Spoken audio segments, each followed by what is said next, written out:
자, 오늘 9월 14일 수요일 저녁 방송 시작을 했습니다. 그리고 오늘도 마찬가지로 특징주랑 주시 종목 준비를 해왔습니다. 특징주 같은 경우에는 오늘 생각보다 많은 종목들이 상한가를 달성을 했죠. 일단 특징주 살펴보기 전에 하나씩 짧게 한번 살펴보면은 대부분의 시가총액들이 상당히 소액 종목들이 많았다. 코스닥에서 설명드린 것과 같이 주요 지수 추종 그런 테마가 아니라 상당히 적은 시총들로 구성된 종목들이 주요 상승을 보여줬다. 그렇게 해석을 해볼 수 있을 것 같습니다. 현재 제가 보여드린 종목들은 ETF, 스펙주 이런 것들은 제외한 그런 종목들이고요. 스펙주를 합해서 보면은 신한스펙하고 하나금융 그리고 IBK 스펙 같은 종목들이 주요 상승 움직임을 보여줬습니다. 하지만 저는 스펙주 관련해서는 코멘트를 드리지 않기 때문에 이 종목들에 대해서는 굳이 살펴볼 필요는 없을 것 같고요. 주식 위주 종목들만 해석을 하고 있습니다. 그래서 첫 번째 특징주로는 동국산업을 선정을 했습니다. 동국산업. 동국산업 같은 경우에는 철강 중소형하고 풍력에너지 테마가 달려 있는데 동국산업은 오늘 상한가 움직임 보여주면서 상승을 해줬고 특이점으로는 오늘 오전 12시 30분까지 크게 한번 상승을 했죠. 근데 12시 30분 상승하기 전에는 일단은 계속해서 횡보했던 매물대 위주에서 움직임 보여주다가 11시 45분부터 거래량 동반하면서 상승을 시작을 했습니다. 한 번, 두 번 상승하고 한 번, 두 번 조정받고 근데 조정받는 과정 중에서 상승의 마지막 매물대 구간을 지지를 받았죠. 지지받고 한 번, 지지받고 다시 한번 상승 이어나가는 총 3번의 그런 상승 구간으로 구별을 해볼 수 있을 것 같습니다. 동국산업 같은 경우에는 최근에 포스코 철강이 포스코 인플레이션이라는 이름으로 좀 주목을 받았죠. 반사 수혜 테마로 조금 주목을 받았기 때문에 이번에 동국산업이 상승하는 계기가 되지 않았나 그렇게 추정을 해볼 수 있을 것 같고요. 하지만 그와 별개로 8월 24일 이때는 딱히 뭐 없습니다. 뉴스를 보더라도 880억 규모 시설 투자 결정, 물론 시설 투자 중요한 이야기이긴 하지만 이게 동국산업 전체적으로 상승을 끌어내는 그런 거로는 추정을 하지 않고요. 일단은 현재 부각받은 걸로는 포스코 인플레이션으로 인한 단기적인 거래량 부각이 있겠다. 그렇게 추정을 해볼 수 있을 것 같습니다. 그래가지고 프로그램 매수세 한번 확인을 해보면은 프로그램 초기에 계속해서 매수세 상위권 움직임 보여주다가 11시 40분 이후에 계속해서 프로그램 이탈이 발생을 했고요. 프로그램 이탈이 발생했다는 것은 반대로 가격 올라가면서 손익 실현, 수익 실현 발생이 되었다.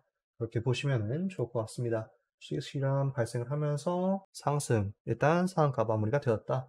정도로 요약을 할 수 있을 것 같고 재무 측면에서 한번 살펴보면은 재무 측면에서는 시가총액 전일 기준으로 2,100억, 오늘 기준으로 2,700억 정도, 한 600억 정도 상승하는 모습 보여줬고요. 매출액 영업이익 순이익 3분, 1분기, 2분기 지나가면서 조금씩 개선되는 모습 확인할 수 있겠습니다. 특히 2분기에서 매출액이 2,800억, 1분기 2,200, 1,700 이런 식으로 급격하게 올라간 거 확인하실 수 있는데 이와 같은 움직임은 전체적인 인플레이션 관점이 반영되었다. 이렇게 추정을 해볼 수 있을 것 같고요. 최근 움직임에서는 개인 계속해서 순매수 들어왔었고 기관 위주 순매수 외에는 일단은 매도세 위주의 흐름 보여줬습니다. 자산은 자본이 일단 60% 구성되어 있고요. 철강 부분이 81%, 나머지 건설하고 신재생 에너지가 9%, 8% 매출 비중 차지하고 있습니다. 종목 이슈 같은 경우에는 8월 31일 날 IR 기업 설명회가 개최가 되었네요. 최근에 레포트 올라온 거 있으니까 한번 체크를 해보면은 신규 사업 진출하겠다 이런 식으로 레포트가 나와 있고요. 2차 전지 시장 이런 게 있으니까 니켈, 도금, 강판, 텅스텐 재련 사업을 검토하겠다 이렇게 발표를 했네요. 그래가지고 배터리 시장 이런 거를 브리핑을 했었고 니켈 도금 강판 수요가 많이 필요하다. 그래가지고 공급 부족이 있으니까 이거를 전략적으로 투자를 하겠다. 이런 식으로 발표를 한 것 같습니다. 텅스텐 사업도 마찬가지로 볼 수 있겠고 공국산업이 이런 식으로 차지를 하고 있다. 발표를 했고요. 레포트가 나온 거는 딱히 없긴 하니까 최근에 이슈 받은 걸로는 일단은 2차전지 관련해서 그런 투자 그리고 니켈전지 투자랑 포스코 인플레이션 이슈 이렇게 두 가지로 나눠볼 수 있을 것 같습니다. 그래서 차트 측면에서 다시 한번 돌아와서 일단은 마지막에 상승이 한번 발생을 해줬는데 강하게 거래량을 터뜨려 줬던 만큼 내일 추가적인 시가 갭을 일단은 보여줄 수 있을지가 주요 관점이 될 것 같고요. 만약에 시가 갭을 띄우면서 상승하지 못한다면은 조정 한번 받으면서 이전 매물대 구간인 4,700원, 4,800원 구간까지 단기적으로 마이너스 5%에서 마이너스 7%의 그런 조정 움직임 생각을 해볼 수 있겠다. 마이너스 7% 움직임 나와주면서 조정을 하는데, 근데 거래량이 크게 동반하지 않는다면은 재차 상승하면서 매수 반등 이어갈 수 있을 것으로 추정을 해볼 수 있을 것 같고요. 어디까지나 단기적인 관점에서 설수를 드리는 거고, 이러한 기관 매수 움직임이 강하게 한 번에 빠져나가지 않는다면은 아직까지는 상승 여력을 기대할 수 있겠다. 주봉 측면에서도 강하게 돌파를 한 모습을 확인할 수 있기 때문에 최근에 고점이 21년 4월 구간이죠. 4월 구간 한꺼번에 돌파하면서 4,600원 매물대 형성되어 있던 그쪽 구간 돌파를 해줬고, 여기를 4,600, 4,700, 4,800 세 구간에 걸쳐서 지지받는지 지속적으로 내일 한번 체크해 보시는 걸 권장드릴 수 있습니다. 이렇게 동국산업 요약을 할 수 있을 것 같고요. 찡주를 한번 살펴봤고, 이번에는 주시 종목, 첫 번째 주시 종목으로 덕산 테코피아 한번 살펴볼 수 있을 것 같습니다. 덕산 테코피아 같은 경우에는 2차전지 전고체랑 OLED 테마 그렇게 두 가지 가지고 있고요.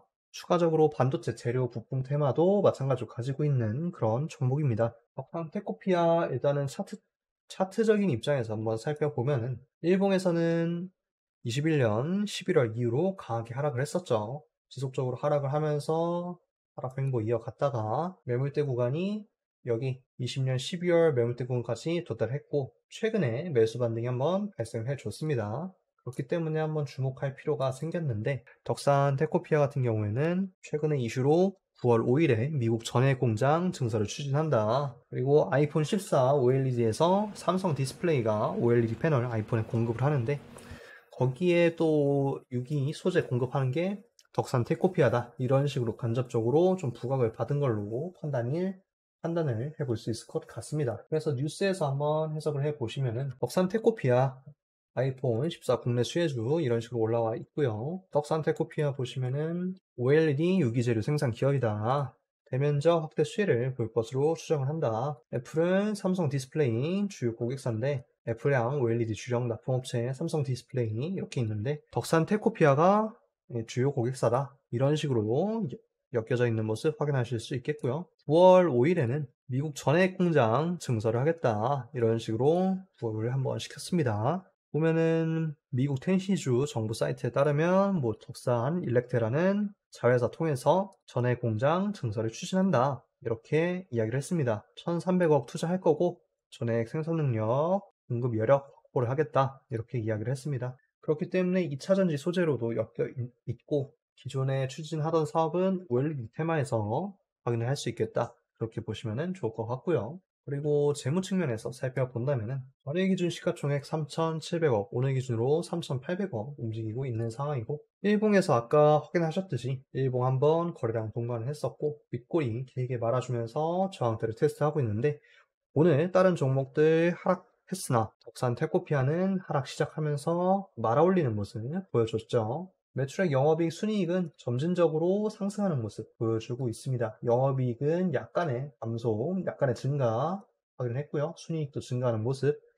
1분기 24억에서 64억까지 증가를 해줬고요. 기관 동향은 기관에서 조금씩 매수 들어온 거 확인하실 수 있겠고, OLED, OLEM 유기 재료 매출 49%, 반도체 소재 40.9%로 매출 비중 차지하고 있는 거 확인 가능합니다. 그렇게 볼 수 있겠고, 종목 레포트에서 22년 8월 31일 날 레포트가 하나 올라와 있네요. 2차전지 모멘텀으로 일단은 상승을 했다. 이렇게 볼 수 있겠는데, 덕산 테코피아는 일렉테라 지분 50% 보유하고 있다. 2차전지 사업 관련해서 뭐 이런 거 전액 첨가제 생산하고 있다. 그리고 5월에 400억 원 규모 생산 공장 신축을 할 거다. 미국에도 아까 신축한다고 말씀을 드렸고요. 그래가지고 2차전지 테마 붙었다. 그 정도로만 체크하고 넘어가면 될 것 같습니다. 다시 한번 차트로 돌아와서 일봉 측면에서는 최근에 외인 순매도가 조금씩 발생한 거 유의미하게 확인을 할 필요가 있겠고, 9월 7일 약간의 순매수 다시 한번 진입이 되었고요. 기관 입장에서는 처음 8월 31일 날 거래량 동반되었던 이쪽 구간에서 짧게 매수 들어온 거 확인하실 수 있겠고, 분봉 측면에서 확인을 해보면은 하단 OBV 거래량 동반한 거를 확인하실 수 있겠는데, 마지막 거래량 동반했던 9월 6일 구간까지 쭉쭉쭉 상승하다가 거래량 크게 이탈하지 않는 선에서 하락 횡보 이어갔다. 오늘 그리고 개파락일 발생을 했는데 개파락 이후에 계속해서 상승하면서 9월 13일 움직임 보여줬었던 구간 다시 한번 상승 시도 두 차례 보여줬었다. 그렇기 때문에 매수 거래량 동반했었던 이쪽 구간 그리고 첫 번째 8월 31일 구간 이탈하지 않았다는 점에서 조금 주의 깊게 바라볼 필요가 있겠다 판단이 되고요. 여기에서 추가적으로 저점 테스트를 할 가능성도 일단은 열려있긴 하지만 이러한 저점 테스트 움직임은 시장 움직임에 따른 그런 저점 테스트라고 판단이 되겠고 덕산 테코피아 자체 모멘텀에서는 그렇게까지 우려할 만한 상황은 아닌 걸로 판단을 해볼 수 있을 것 같습니다. 그렇기 때문에 오늘 시가였던 19,700짜리 여기 다시 한번 리테스트 가능성은 있겠으나 다시 한번 지지 받는다면은 매물대 형성하고 있는 21,600 정도까지 상승할 여력 단기적으로 열어둘 수 있겠다. 근데 21,600 이상 돌파를 하게 된다면은 덕산 테코피아 최근에 첫 번째 상승을 보여줬었기 때문에 두 번째 상승할 가능성까지 열어둘 수 있겠다. 23,000이랑 그 다음 매물대 차지하고 있는 곳은 23,000 위에 25,400 정도 열어둘 수 있겠다. 이렇게 해석을 해볼 수 있을 것 같습니다. 25,000 구간까지는 조금 장기적인 관점으로 보실 필요가 있겠고 23,000 관점에서는 조금 한 일주일 정도 관점으로 볼 수 있을 것 같습니다. 첫 번째 종목 덕산 테코피아였고요. 두 번째 종목으로 M2N 볼 수 있습니다. M2N 같은 경우에는 조금 소개드리기 조심스러운 테마이긴 한데 일단 먼저 설명을 드리면은 철강 테마를 먼저 가지고 있고요. 스틸 드럼이랑 자동차 부품 매출로 잡혀있는 그런 회사입니다. 하지만 마찬가지로 아까 철강이라고 해서 포스코 쪽으로 해석할 수도 있겠는데 M2N 같은 경우에는 신라젠 최대 주주 회사다 라고 보시면 될 것 같고요. 이제 신라젠이 이제 10월 12일에 상패 여부가 최종 결정이 납니다. 그렇기 때문에 최근 최대 주주로 M2N이 계속해서 부각을 받는 모양새고 계속해서 거래량이 막 강하게 동반된 모습은 아니지만 계속해서 가격대 지켜주고 있는 상황이다. 그렇기 때문에 단기적으로는 한번 볼 필요가 있겠다 싶어서 두 번째 주시 종목으로 제가 선정을 했고요. 물론 포스코 인플레이션 관련해가지고 어느 정도의 그런 이슈는 부각받을 수 있겠으나 어디까지나 M2N은 신라젠 상패 이슈가 조금 주목할 필요가 있겠다 라고 할 수 있겠습니다. M2N 일단 뉴스 한번 찾아보시면은 M2N 일단은 최근에 11시간 전에 있긴 한데 이거는 크게 의미는 없고요. 8월에 이슈가 있죠. 10월 예정된 신라젠 거래 여부 결정 기대감 이렇게 이야기를 했고 신라젠은 신규 파이프라인 확보 계속해서 추진을 하고 있다. 9월 안에 신규 파이프라인 확보를 하겠다. 이런 식으로 기사가 한번 나와 있습니다. 그렇기 때문에 M2N은 신라젠 테마다 라고 요약할 수 있겠고 그리고 재무 측면에서 한번 살펴보면은 전일 기준 시가총액 3,700억, 오늘 기준으로 3,990억 조금 올라와 있는 모습 확인할 수 있겠고요. 매출액은 100억에서 이번에 97억으로 약간 낮아졌고 1분기 영업액 마이너스 2억에서 마이너스 7억으로 조금 더 낮아진 모습 순이익도 여전히 음의 상태인 거 확인할 수 있겠습니다. 자산 총계는 그래도 무난합니다. 자산 총계 1,600억 중에서 자본이 78%, 부채 21% 차지하고 있고요. 매출 구성 같은 경우에는 드럼하고 자동차 부품이 주요 매출로 잡혀있는 거 재차 확인할 수 있겠습니다. IR이나 레포트 측면에서는 확인할 수 없기 때문에 반기보고서, 2분기 반기보고서 확인해 주면 좋을 것 같고 아까 봤었던 스틸 드럼 관련해서 제품 매출, 자동차 부품 매출 자리하고 있다.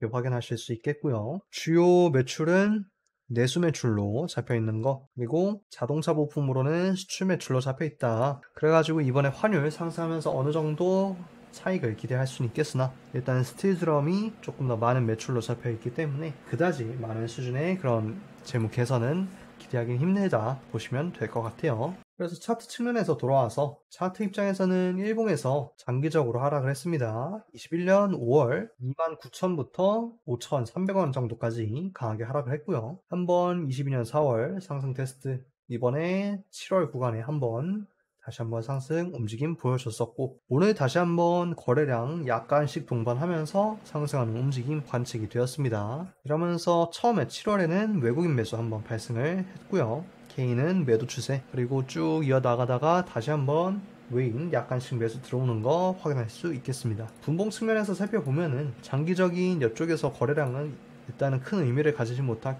것 같고, 최근 거래량 틱봉에서 한번 확인해 보면은 틱봉 거래량 동반을 하면서 상승 그리고 재차 조정 나왔으나 다시 한번 상승하는 흐름 보여주고 있고요. 시에서 무너지지 않고 플러스 0.4% 정도 상승하는 모습 확인할 수 있겠습니다. 그렇기 때문에 단기적으로 어디까지나 M2에는 단기 테마로서의 접근만 유효하다, 이렇게 요약을 할 수 있겠고요. 추가적으로 상승한다면은 저번에 갭을 강하게 보여줬었던 밑꼬리 구간 12,200원 돌파가 주요 관점이 될 수 있을 것 같고, 여기 종가 11,600원짜리까지 현재가 대비 플러스 20% 정도 상승 여력이 남아있다. 물론 어디까지나 긍정적으로 시장이 흘러가면 이라는 가정입니다. 그래서 11,600 상승 여력 플러스 20% 이렇게 요약을 할 수 있을 것 같습니다. 여기까지 일단은 특징주, 동국산업, 그리고 주시 종목 덕산, 페코피아, M2M 설명이었고요. 일단 오늘 종목 같은 경우에는 장이 그렇게까지 좋지 않은 상태에서 움직였기 때문에 사실상 꼽는 게 조금 힘들었으나 그래도 어느 정도 모멘텀 가지고 있는 종목들 위주로 한번 선정을 해봤습니다. 오늘 9월 14일 수요일 저녁 방송 이렇게 조금 짧게 마무리를 하겠고요. 저는 다음 방송 시간에 뵙도록 하겠습니다. 시청해주신 분들 감사합니다.